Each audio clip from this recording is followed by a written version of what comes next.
Flex your routine. We all have a daily routine. Kapag tinanong ka about your daily routine, ano ang i-flex or ibibida mo? Ito ba ay ang iyong 10-step Korean skincare routine? O baka naman may bago kang exercise routine na may stretching, cardio at strength training?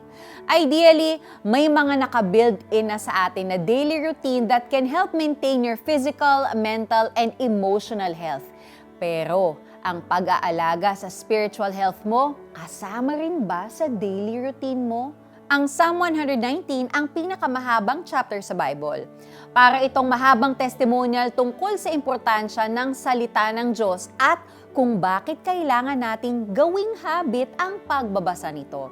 If it's your first time to read the Psalm, nakakagulat ang intensity of emotions na ine-express ng writer ng Psalms 119 para sa laws and commandments ng Panginoon. Parang ang in love siya sa mga to di ba? But then, it's not hard to see why. According to the psalmist, ang mga utos ng Diyos can give life, wisdom, and understanding. Hindi lang ang mga kautusan ng Panginoon ang nilalahad sa Bible. It also reveals to us who God is. Mabuti siya at mapagmahal, aalagaan ka niya at gagabayan. Kaya naman gugustuhin mong sumunod at magtiwala sa Kanya. Every day comes with a unique set of challenges. Kaya naman gawin mong bahagi ng daily routine mo ang pagbabasa ng Bible. Get to know the Lord, let Him lead you, and see the difference it will make in your daily life. Let's pray. Lord, gusto ko pong maging bahagi kayo ng bawat araw ko. Bigyan ninyo ako ng excitement to spend more time with you at focus para marinig kayo.